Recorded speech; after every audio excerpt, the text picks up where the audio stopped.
One of my favorite concepts in the world about making more money is something I call selling your sawdust.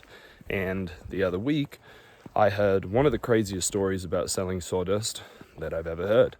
So I recently moved to Idaho, hence the snow and all of this around me. And I was at a bar and I met this dude who works for a company called Simplot. And Simplot is like the richest guy in Idaho. I think he's dead now. But anyways, he is the guy who sells all the potatoes to McDonald's. So I started asking this guy these questions and it was fascinating. He said they produce something like 13 million pounds of potatoes every 11 minutes. I was like, that can't be right. And maybe I got the number wrong there, but it is way beyond what you would think.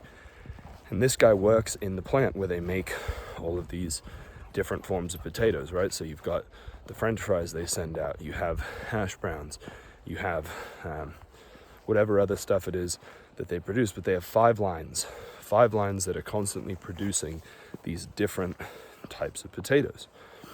And what he said is there's 5 lines, 4 of them make no money. They just break even. And one of them makes all of the money for them.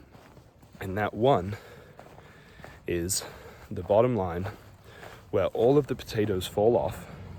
And what they do is they take all of these scraps from all of the other stuff that's created. And these potatoes are like cut with lasers like 10,000 times. It's wild, okay? But anyways, what happens is all of that stuff falls to the bottom and creates their hash browns. He said that is the line that makes them all their money. So I was like, oh, those are the Cashbrowns. And he didn't really get it right away. And now we've seen this guy a couple times at the same bar and his nickname is now Cashbrowns. But that is the secret to this guy's business, is these Cashbrowns. It's the sawdust. It's the byproduct of the other things that he's already making. So whenever you're doing any form of work, whether it's writing or making videos or coaching or doing creative or whatever you do, there's obviously a million different variations of this.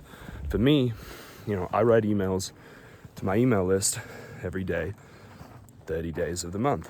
So at the end of each month, I create this thing called the Emails of the Month Club, and I turn 5 of my best emails into templates that other people can fill in the blanks and use. People pay, I think right now it's like $57 a month for these templates, and I have 15 grand a month for me that just comes in on autopilot from this work I'm doing. It takes me 1 hour a month to make these templates. I'm selling my sawdust. I'm selling the byproduct of work I'm already doing. I do, I write these newsletters for my $4,000, my dog's out here, for my $4,000 a year membership group.